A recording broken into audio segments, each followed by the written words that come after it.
Listen and read.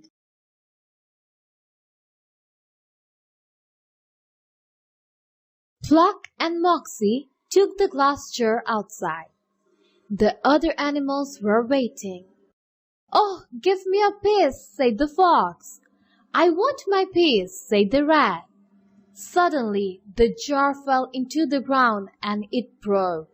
Bluster's voice and the jar were now in 100 little pieces. "Oh no," said Moxie.